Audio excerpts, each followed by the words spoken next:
Pada masa Perang Dunia Kedua, tahun 1940-an, ada seorang anak laki-laki berusia 8 tahun bernama Bruno.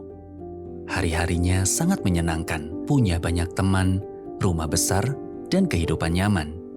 Cita-cita Bruno adalah menjadi seorang penjelajah. Pada masa itu, para tentara Jerman kerap menangkap warga Yahudi. Seolah menjadi pemandangan biasa, Bruno tetap berlari dan bermain riang tanpa benar-benar memahami apa yang terjadi di sekelilingnya. Hari itu ibunya yang bernama Elsa baru pulang, terlihat sibuk sedang mempersiapkan sesuatu. Sedangkan Gretel kakaknya lagi anteng main boneka.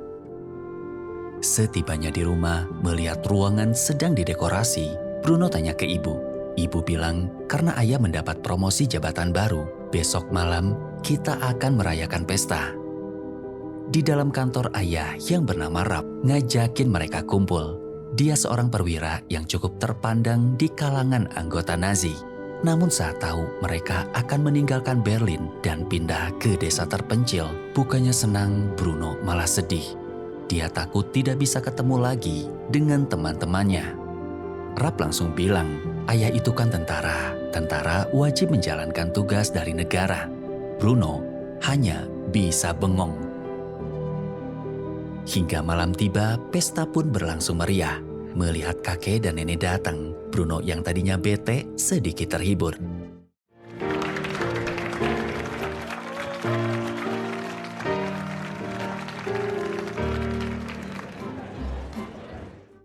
Di tengah pesta, saat nenek yang bernama Natalie bertanya tentang tugas baru putranya, kenapa harus pindah ke tempat terpencil? Karena tahu ibunya tidak suka dengan Hitler, Rap malah bilang, jangan merusak suasana pesta.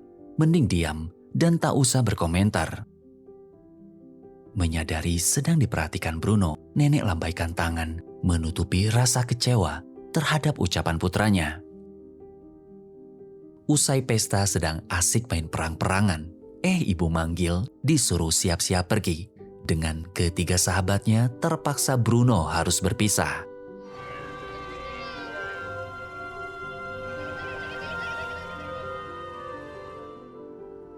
Di dalam kereta, Rap tampak tenang. Dengan mudah dia berhasil memboyong keluarganya. Kemudian tibalah di tempat tujuan. Setelah melewati hutan, mereka pun sampai di sebuah rumah tua yang terlihat angker, dikelilingi pagar tinggi dan penjagaan ketat. Di dalam rumah, baru juga sampai, Rap langsung dipanggil anggotanya dan Elsa sempat curiga, tapi memilih diam. Berbeda dengan Bruno yang terlihat murung, di rumah baru itu, Gretel justru sangat bersemangat. Kemudian lagi asik ngobrol di kamar bareng Suster Maria. Dari balik pintu, terlihat seorang pemuda bernama Letnan Kotler. Selama tinggal di sana, dialah yang akan mengawal keluarga Bruno. Setelah pergi karena kelihatan galak, mereka malah pada ngegosipin. Tiba-tiba Bruno iseng ngintip lewat jendela. Dari kejauhan terlihat banyak orang berseragam aneh seperti motif piyama. Dipikirnya mungkin mereka bekerja di perkebunan. Merasa penasaran, setelah bercerita, Bruno minta ke ibu ingin bermain ke tempat itu. Ibu yang tak menaruh curiga langsung ngasih izin. Namun di tengah obrolan, tiba-tiba seorang kakek datang. Dia bernama Pavel. Melihat celananya ada motif garis-garis sama seperti orang-orang di perkebunan. Bruno bilang, kenapa mereka pakai seragam piyama? Ucapan itu membuat Elsa curiga, lalu pergi mengintip lewat jendela.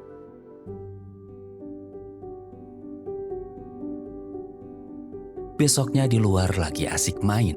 Melihat ada sebuah pintu terbuka. Tanpa ragu Bruno nekat ke sana. Baru juga masuk, malah kepergok ibu. Setelah disuruh pulang, Elsa yang khawatir terpaksa menemaninya main di rumah. Bruno menggambar orang-orang yang memakai piyama itu. Ketika sedang makan malam, ia ngaduin ibu ke ayah gara-gara dilarang main ke taman. Padahal pengen banget berpetualang menjelajahi tempat baru mereka. Untuk mengalihkan obrolan, ayah langsung membahas sekolah. Nanti akan ada guru privat bernama Tuan Lis. Mendengar itu, Bruno makin kesal. Besoknya, di luar dia hanya berbaring sambil melamun, sementara Gretel terlihat asik bercanda dengan Letnan Kotler. Hubungan mereka makin dekat, seperti mulai saling suka. Tiba-tiba Bruno kepikiran ingin membuat ayunan dari ban mobil bekas. Saat bertanya ke Kotler soal itu, dengan kasar dia memanggil Pavel untuk mengantarnya ke gudang belakang. Dalam situasi itu, Bruno nampak takut dan bingung kenapa Pavel diperlakukan seperti orang jahat. Sesampainya di gudang, bukannya fokus mencari ban bekas, perhatian langsung tertuju pada jendela yang mengarah tepat ke perkebunan itu. Tak lama saat sedang bermain ayunan, melihat ada kepulan asap, Bruno penasaran naik ke ayunan itu hingga terpeleset jatuh. Pavel segera datang dan mengobatinya. Karena tahu dia hanya seorang pengupas kentang, Bruno sempat ragu dan ingin dibawa ke rumah sakit. Mendengar itu, Pavel malah sedih, lalu ia cerita, "Sebelum dibawa ke tempat ini, aku seorang dokter." Pada awalnya takut, setelah ngobrol banyak, Bruno merasa Pavel orang baik dan menyenangkan. Tiba-tiba dengan raut wajah tegang, Elsa datang. Namun, setelah tahu Pavel merawat luka Bruno, terpaksa ia mengucapkan terima kasih. Sikap Elsa bisa dibilang pasif dan tidak peka dengan situasi yang sedang terjadi. Dia menerima keadaan itu sebagai hal yang normal di masa Perang Dunia Kedua. Suatu hari dengan sepeda tuanya, Tuan Lis datang untuk mengajar. Ia menjadi guru privat bagi Bruno dan Gretel. Karena hanya bisa datang 2 minggu sekali, dia memberi Bruno sebuah buku tebal agar tetap punya kegiatan. Besoknya merasa bosan membaca buku. Begitu teringat jendela di ruangan gudang itu, tanpa ragu Bruno pergi ke sana.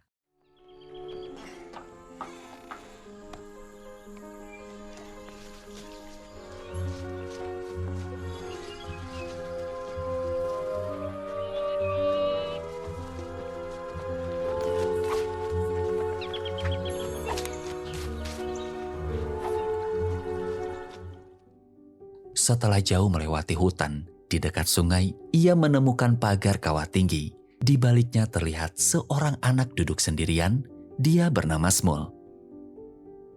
Bruno mendekati dan langsung ajak kenalan. Saat mulai ngobrol, tanpa memahami situasi, Bruno malah merasa iri. Dia pikir di dalam sana Smul punya banyak teman. Bahkan melihat angka di pakaian piyamanya, Bruno mengira itu bagian dari permainan. Smul memberitahu, di tempat ini setiap orang memiliki nomornya masing-masing. Baru saling kenal, tiba-tiba Smul meminta makan. Dengan jujur, dia mengaku lapar. Bruno sedikit terkejut, tapi belum sempat dijawab, Smul malah pergi. Besoknya ketika sedang mencari bola, di dapur melihat sebungkus coklat, Bruno masukkan ke dalam saku untuk diberikan kepada Smul. Setelah ibu memberitahu bolanya ada di ruang bawah tanah, Bruno pun pergi dan berhasil menemukan bola itu. Namun, seketika terkejut pada tumpukan boneka milik Gretel. Bruno pun langsung lari dan setibanya di sana, tingkah Gretel kelihatan aneh. Dulu dia doyan Barbie, sekarang mengidolakan Hitler. Dan ngaku gak mau main boneka lagi. Bruno hanya bengong dan memilih pergi untuk menemui Smul. Namun setelah lama menunggu, Smul tak kunjung datang. Gara-gara bosan, sebagian coklat pun dimakan. Iseng melempar batu ke arah pagar yang ternyata dialiri listrik. Keesokan paginya setelah belajar, Bruno menunggu ibu pergi. Ia sempat berpura-pura bermain ayunan. Begitu suasana sepi, ia langsung berlari menemui Smul. Di sana, mereka pun mulai bercerita.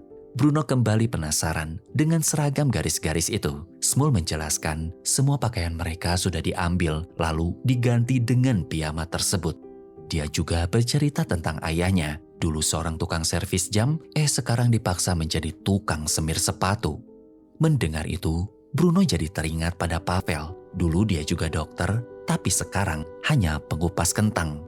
Tak lama kemudian, Bruno menunjuk ke arah cerobong asap. Sebenarnya itu untuk apa? Smul menjawab, kata ibu, itu hanya membakar pakaian lama meski baunya terasa aneh. Ketika membahas tentang coklat karena sudah habis dimakan, sebagai gantinya Small diajak main ke rumah. Tapi dia nolak lalu bilang, "Aku seorang Yahudi." Mendengar itu Bruno terdiam dan tak lama ia pun pamit pulang. Dari percakapan sederhana, keduanya mulai merasakan ada sesuatu yang tidak wajar. Namun karena masih anak-anak, mereka hanya bisa saling bertanya tanpa benar-benar mengerti apa sebenarnya yang sedang terjadi.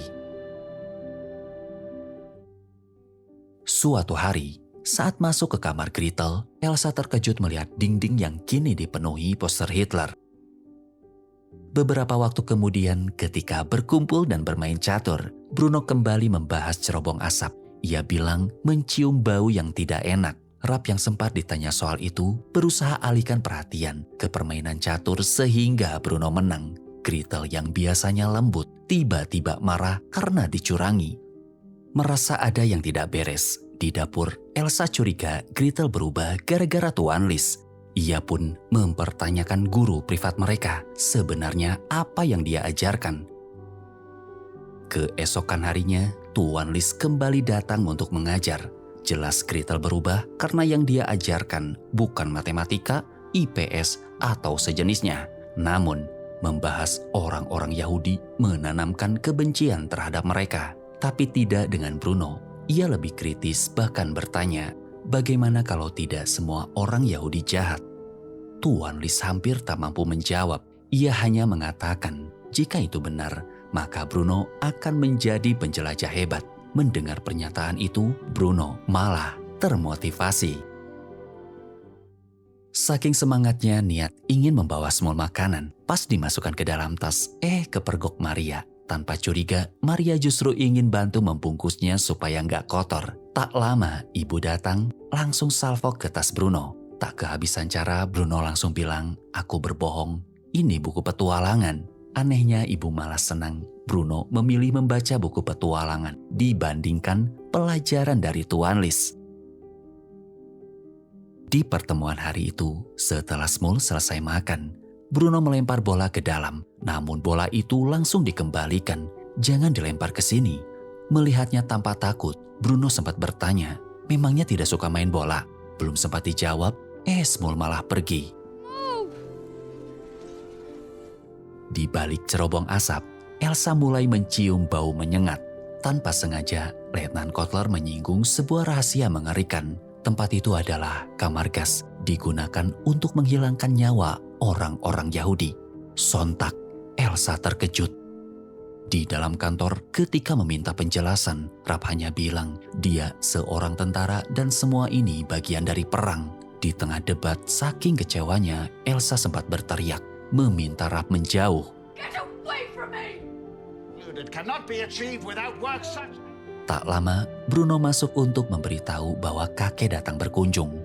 Melihat orang tuanya bertengkar, ia panik, lalu pergi. Bukannya fokus ke masalah, Rap malah sibuk ingin tahu siapa orang yang membocorkan rahasia itu. Di saat makan bersama, melihat gerak-gerik Letnan Kotler terlihat gelisah, Rap langsung yakin dialah orangnya. Karena suasana terasa sepi kayak di kuburan, Bruno mulai bertanya tentang kondisi neneknya. Dengan sedih, sang kakek jawab kalau nenek sedang sakit padahal ingin ikut berkunjung.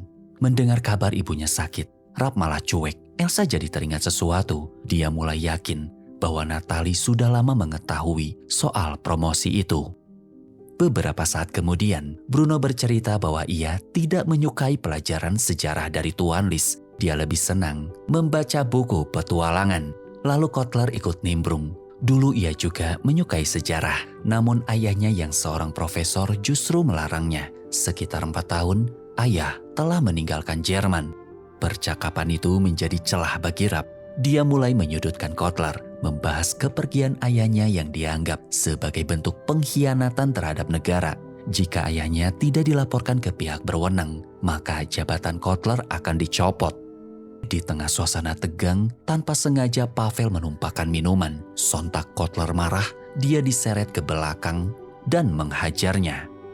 Melihat ayah hanya duduk dan tidak peduli terhadap Pavel, Di kamar Gretel, karena kecewa Bruno pun nangis, lalu curhat tentang perkebunan yang selama ini ia lihat. Sambil meluk, Gretel berterus terang, tempat itu bukan perkebunan, melainkan kamp konsentrasi. Bruno yang semakin penasaran ingin tahu kenapa orang-orang berada di sana. Sesuai yang dipelajari dari Tuan Lis, Gretel hanya menjawab bahwa mereka adalah musuh negara. Bruno terdiam, dia teringat pada Smul dan juga Pavel. Dalam pikirannya, justru ia menilai perlakuan ayah lebih jahat, bahkan dia memimpin tempat buruk itu. Suasana rumah perlahan tidak sehangat dulu. Ibu sering sedih dan jarang make upan lagi. Sedangkan sikap ayah yang dingin membuat Bruno mulai merasa takut. Di tengah situasi itu, tiba-tiba Bruno kepikiran Smul. Kadang dia ceria, kadang berubah seperti ketakutan. Berniat ingin menemuinya, Smul ada di ruangan lain, sedang membersihkan gelas. Bruno pun nyamperin lalu bilang, mungkin kita seharusnya tidak berteman. Karena tak menjawab, saat Bruno menawarkan kue, Smul langsung senang dan memakannya dengan lahap. Mengingat dia Yahudi yang kata orang lain jahat, Bruno tetap yakin Smul itu orang baik. Sedang asik ngobrol, Letnan Kotler tiba-tiba datang dan langsung menuduh Smul mencuri makanan. Dia ngelak dan menyebut Bruno adalah temannya. Namun karena takut, Bruno justru menyangkal. Gara-gara itu, Smul akan diberi hukuman. Come back, we'll have a little chat about what happened.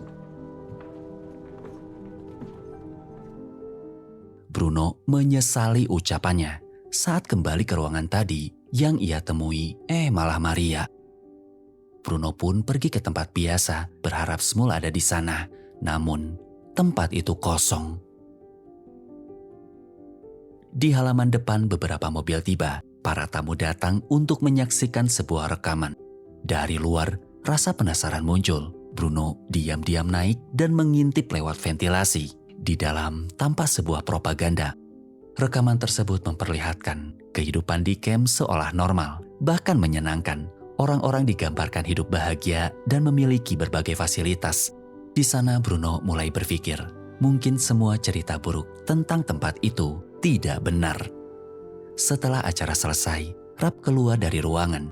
Bruno langsung menghampiri dan memeluknya. Dia kembali percaya kalau ayah bukan orang jahat. Di sisi lain, Elsa mulai menyadari semua itu hanyalah kebohongan.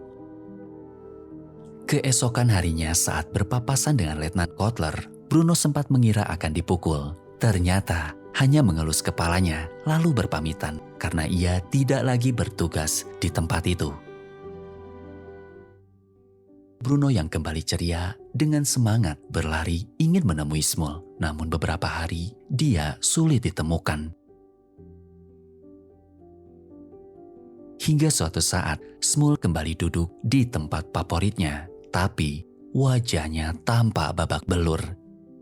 Bruno bercerita tentang rekaman yang ia lihat di dalam camp. Menurutnya di sana tidak buruk dan cukup menyenangkan. Ia pun meminta maaf atas kejadian sebelumnya dan berharap mereka tetap berteman. Smul hanya terdiam, wajahnya murung. Ia mengulurkan tangan, tanda mereka udah baikan. Suatu pagi, saat sarapan Gretel menanyakan tentang Letnan Kotler. Rap menjawab singkat. Namun Elsa yang mulai muak dengan semua kebohongan langsung menyelah. Kotler dipanggil karena tidak melaporkan ayahnya ke pihak berwenang. Di suasana tegang itu, Rap menerima telepon. Kabar buruk datang. Nenek meninggal akibat serangan bom.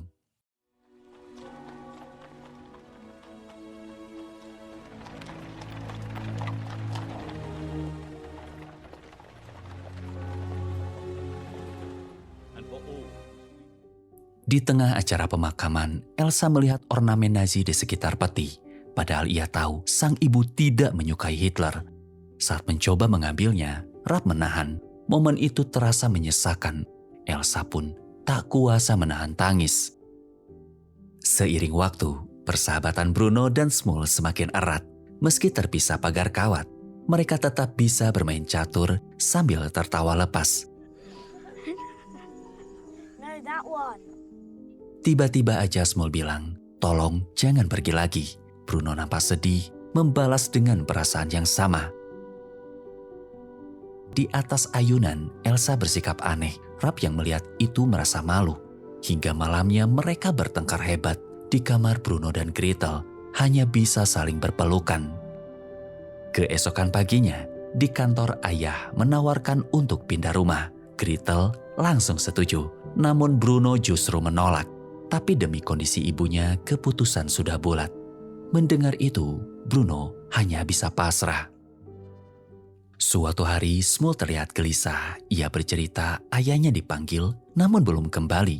Di tengah obrolan, Bruno menyampaikan kabar besok setelah makan siang, ia akan pergi dan tidak kembali. Wajah Smul langsung berubah kecewa, membuat Bruno merasa bersalah. Ia pun berjanji akan membantu mencari ayahnya.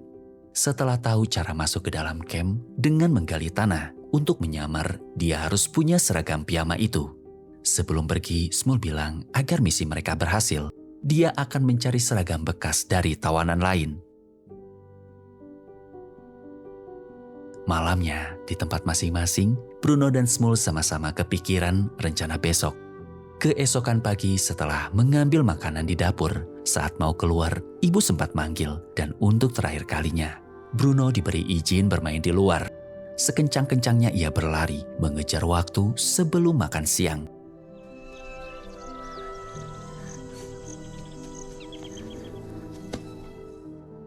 Sesampainya di sana, Smul menunjukkan piyama yang sudah disiapkan. Namun sayang, roti yang tadi dibawa Bruno malah jatuh di jalan. Karena tidak memiliki waktu banyak, setelah Bruno mengganti pakaian dengan piyama itu, ia pun mulai menggali tanah hingga pagar kawat berhasil dilewati. Dengan penuh semangat, Bruno bilang ke Smul, "Ayo pergi dan temukan ayahmu." Di sisi lain, saat menyadari putranya menghilang, Elsa langsung panik. Dibantu Maria dan Gretel, semua mulai menyusuri setiap ruangan. Semakin masuk ke dalam camp yang tadinya berani, Bruno malah minta pulang. Smul mengingatkan tentang misi mereka, lalu mengajak masuk lebih jauh mencari ayahnya ke dalam barak.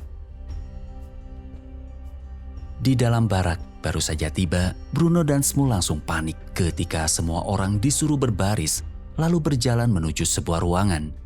Di halaman depan saat menyadari pintu belakang terbuka, semua langsung bergegas ke sana. Gretel terkejut, ada makanan tergeletak di dekat jendela.